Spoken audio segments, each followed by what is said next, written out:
Evergreen உறவுகள் அனைவருக்கும் அன்பான வணக்கம். நம்மளோட சேனல்ல அமரர் கல்கி எழுதின பொன்னியின் செல்வன் நாவல் தொடர்ந்து நீங்கள் ஆங்கில பதிவில் கேட்டு வந்துக்கிட்டே இருக்கீங்க. இதுக்கு முந்தைய பதிவில் வந்தியத்தேவன் குந்தவையை மீட் பண்ணுற ஒரு அழகான காட்சியை நம்ம பார்த்துருந்தோம். இன்றைக்கி நம்ம பார்க்க இருக்கிறது chapter 3 the Vishnu temple. Happy listening. At times, trifles which might not even register in our memory may lead to events of historic importance. That maximum was being vindicated in Vandiyathevan's life now. He stood by roadside looking at the paraphernalia that accompanied the senior Paluvettaraiyar. His horse was a little away from him. The last of Paluvettaraiyar's men happened to see the horse standing all by itself. "Hey man, look at this horse." The fellow was so dumb that he could not even pronounce the word horse properly. He was capable of demonstrating spoonerism even in a single word.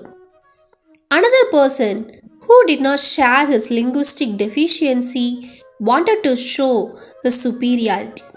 "Can't you say the simple word horse properly?" A third intervened in their conversation. "Let your grammar and linguistics wait for a while. Find out whether the beast is a horse or a donkey." Sure, one of them approached the horse and made an attempt to mount it. The horse knew that the person was not its master. It shook his body, throwing off the intruder.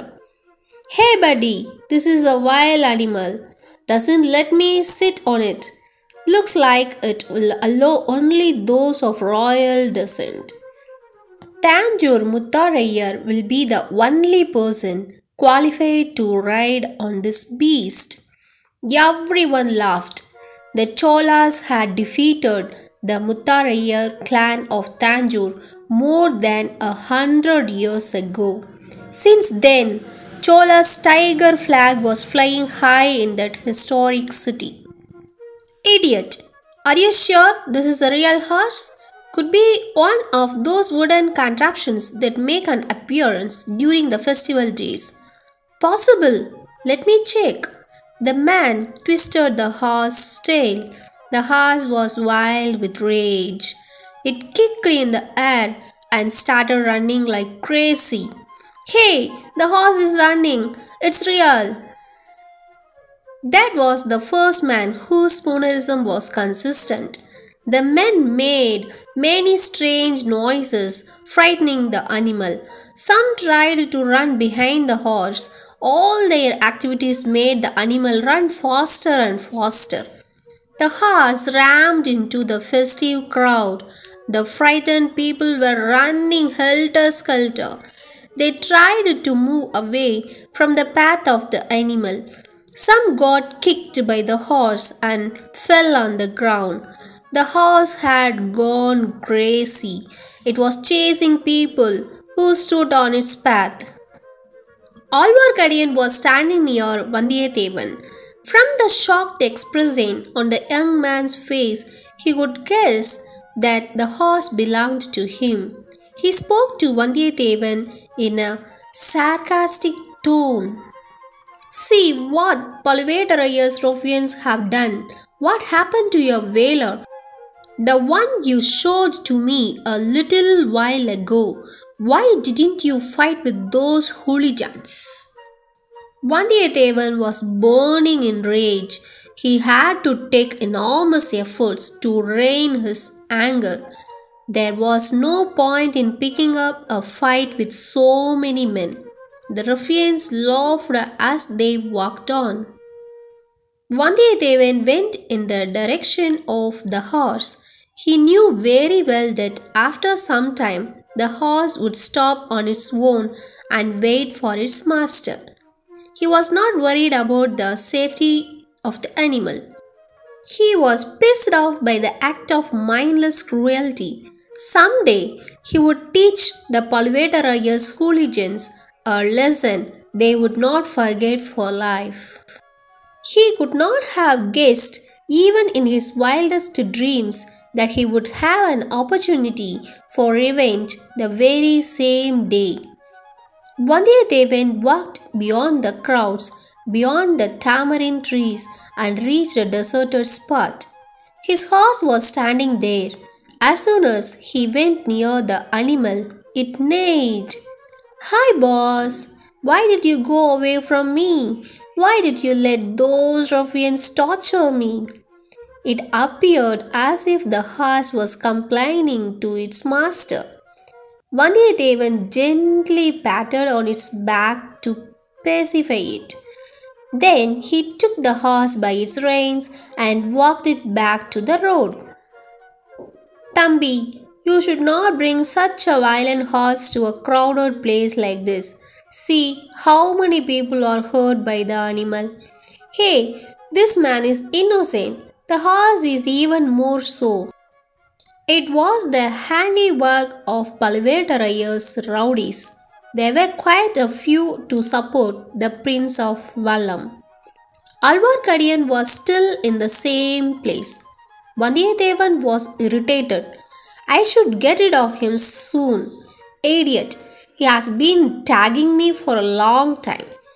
"Thambi," Alvarkadiyan's voice was so sweet that Vandiyathevan was sure that he was going to ask for some favor. "Can you please tell me in which direction you are going?" The Prince of Vallam could not hide his irritation. "I am going west and then south, then we'll go east for a while before I turn southwest." "I want to know where you are going to stay for the night." "Why should I tell you?" "In case you are planning to stay in Kadambur Sambhavaraya's palace." "Well, I have some work there and want to come with you." "Are you a magician or what? How the hell do you know that I'm going there?" "You don't need to be a clairvoyant to figure out an obvious truth like that. All are going to Kadambur tonight." "Really?" "Yes, I'm surprised that you don't know. This elephant, palanquin, horses, and the paraphernalia belong to the Kadambur palace. They have come here to receive the senior Palvetarayya and take him to Kadambur." Vandiyathevan was lost in thought. One did not get a chance to stay with the great Palvetarayya under the same roof every day. This would be a lifetime opportunity to meet the great warrior and get his acquaintance. But the encounter he had with Palvetarayya's men had left a bitter aftertaste in his heart. "Can you do me a favor, Thambi?" Alvarkadiyan almost begged. "Me? Doing a favor to you? Impossible! I am after all a newcomer to this place. I'll ask only the possible. Can you take me to the Kadambur palace tonight?" "Why should I? Any Saiva sage is coming there? And you want to continue your foolish debate about the greatness of Shiva and Vishnu? No, no, no, no. Please don't think that fighting with men is my only business. I heard that there will be a grand royal feast at the Kadambur palace. After the feast, there will be dance, drama, and entertainment. I want to be there to watch the fun." "How can I take you inside the palace? They won't let you in." "Introduce me as your servant." Vandiyathevan's doubts were now confirmed. Alvarkadiyan was not a good man. "If you want a partner in cheating, go find out somebody else. I don't need a servant like you. And if they see you and me together, they won't believe my words. Judging from what you said, I think they won't even let me in." "Don't you have an invitation to the palace?" I do have an invitation, though it is not specific for tonight. The Crown Prince of Kadambur, Kandamaran, is my friend. He had told me several times to visit him if I happened to pass by. Phew! I thought you are one of those royal guests specially invited for the day. I don't think they would let you in. The two were walking for a while in silence. Why are you keen on following me? Vandiyathevan asked Alvarkadiyan. The same question applies to you as well. Why are you following me like a shadow? Now that you have got your horse back, why don't you go your way? Alvarkadiyan Nambi, I don't know the way. That's the problem. Are you by any chance going to Kadambur? No, you refuse to take me there. I am going to the Vishnu temple. You mean Veeranarayana Perumal temple? Yes, I also want to go to the temple. I thought you won't come to a Vishnu temple. Do you know that there is a priest called Ishvara Munigal who is serving the Lord here? He is a great soul. Yes, I have heard of him. The place looks crowded. Is this a special day for Vaishnavites? Yes, it is. Today's Andal's birthday. The lady saint who married the Lord himself, one among the 12 Alvars. Added to that, 18th of Adi.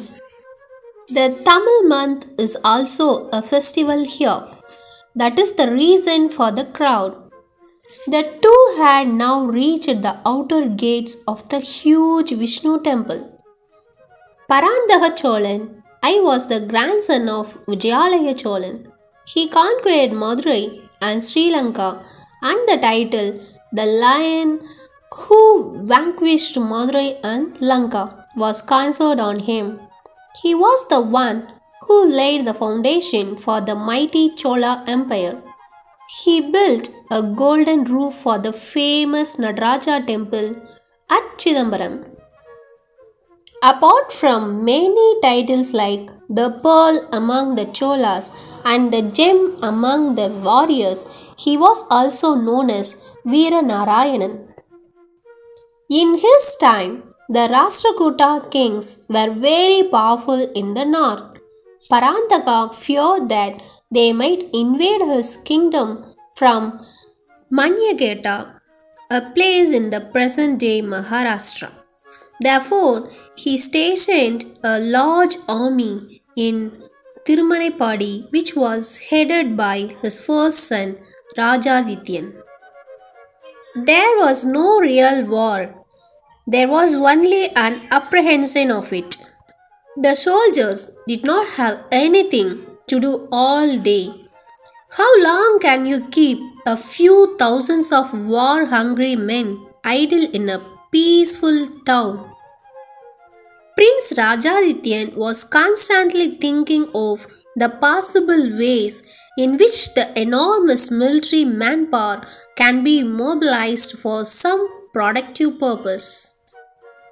The waters of river Kalarun, also known as North Kaveri, was not dammed or blocked on its way and was wasted into the sea. My dear friends, Chapter 3, Part 1 is getting over here. I meet you soon with Chapter 3 and Part 2 soon. Be connected with English Queen's Tamil info and vlogs forever. Thank you all. Bye.